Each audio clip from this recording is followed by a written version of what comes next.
Hey everybody, so today I want to talk to you a little bit about root pouches.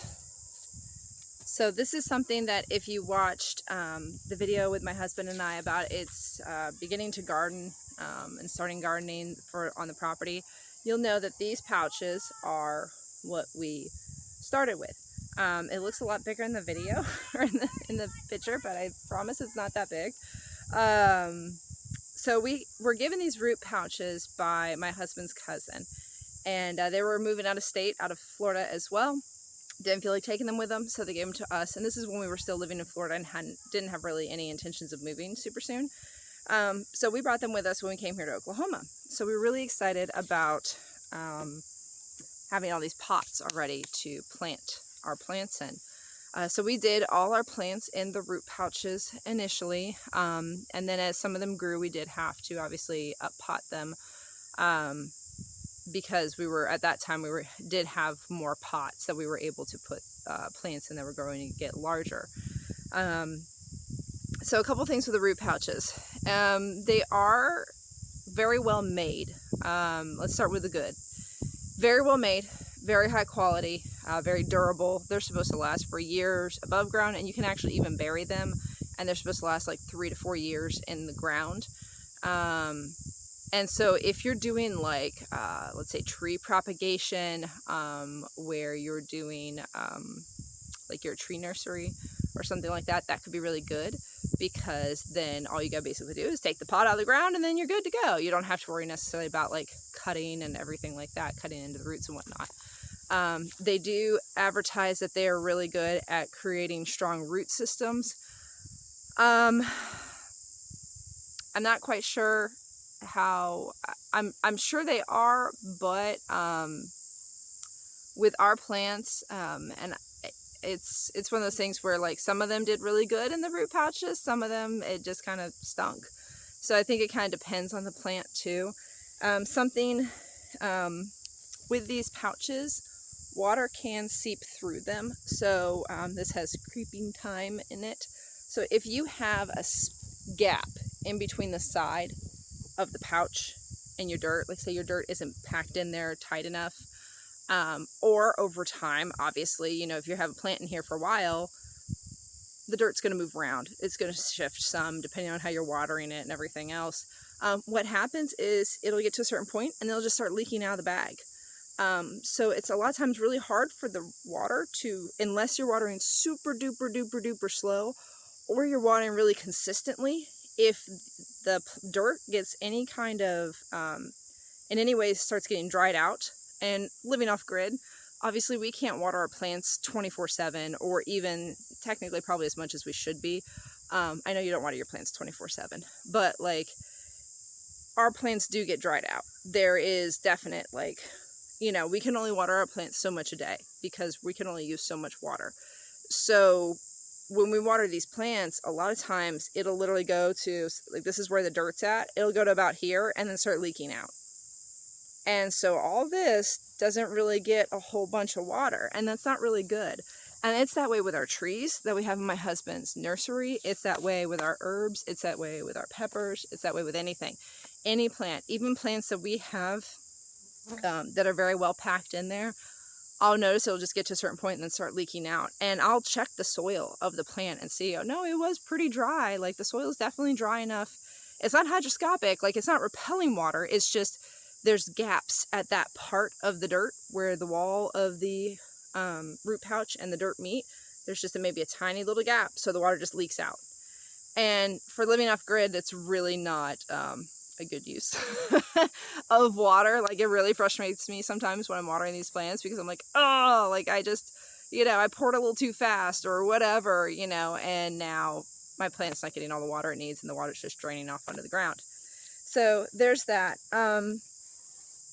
Also, durability, definitely super durable pots.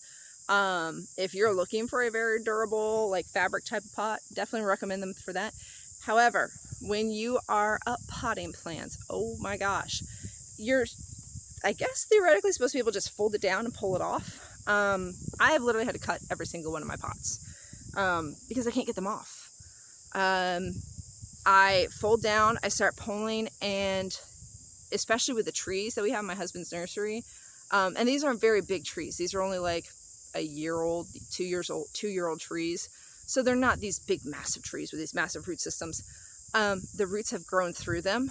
A lot of times they'll grow through the bottom, so you're literally like ripping them off the bottom of the pot. Even with some of my herbs and my peppers and things like that, the roots have started growing into the pot. And so as I'm pulling the pot off, it's ripping at these roots. And so I eventually got to the point where I was like, one, it's just ridiculously difficult to get the pots off, which I mean does stand to their durability, but it's ridiculously hard to get the pots off. So I just started cutting them. It is very hard to cut them, which again, very durable, but I just started cutting my pots, and I just said, forget it. I don't care. Like, I don't like the pots enough anyways to do this. So I ended up having to cut my pots, and that actually saved our roots a lot because it was a lot less pressure folding down and trying to pull it off, where I was just more so peeling it very gently versus, you know, how I guess you're supposed to take them off. I think that's basically it. These pots, while they definitely have good use, good intended purpose, and I'm sure there's a lot of people who really do like them, I don't really like them in an off-grid situation. I don't think these are the best pots for plants. I think these pots are probably excellent for plants that are able to be watered regularly, or at least have their soil kept moist for most of the time, or for even smaller plants. They do say they last 3 to 4 years in the ground. With what I've seen with our trees that we have in there, I'd be kind of curious to see how much root growing is coming out of them. Maybe we just have some really vigorous trees, I don't know, but when we moved the trees from Florida to Oklahoma, there was literally like, here's the pot, and there were roots from some of the trees hanging out the bottom that had started growing into the ground. So it's one of those things where they definitely have good use, and I would probably recommend them to somebody who intends to homestead on a very controlled type basis. Living off grid, you don't really have any controls. You don't know how much water you're going to have necessarily in a day, or how much sun or anything like that. So not what I would consider the best for off-grid. They do have good perks, and they are, like I said, very, very, very well made. It's just one of those things where it just didn't work for us. But with us living off grid, that's something I did want to share. Like, I don't want to stand here and bash them, because they are good pots overall. They do have their purposes and their uses, and you can still see that I'm still using some of them. But it's one of those things that when you're living off grid, life is a little bit different than if you are living on a regular homestead or things like that. And you need to have the tools necessary to make sure that you're utilizing everything to the best of their ability. I can definitely say with the root pouches, they're not up to the standards that I want for off-grid living. So we have moved to just regular pots. We do container gardening, so we've just moved most of our plants up to just regular pots, and they actually start doing a lot better once we move them up to the regular pots. You can kind of see our peppers back here. Now there are 3 pepper plants in each pot. Those are big, huge, like 20-gallon pots or something like that. They're ginormous pots.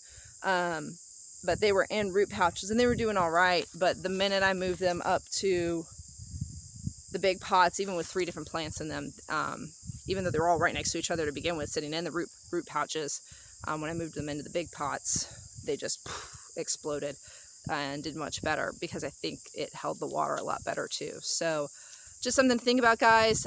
Overall, if you have a regular homestead and you're connected to the grid, have regular water access and everything, you should probably check out the root pouches. They would probably do pretty good for you. Make sure you pack the dirt real tight though, so water doesn't just seep out. But if you're off grid, probably not the best option. So just something to think about, guys. Hope you have a great day.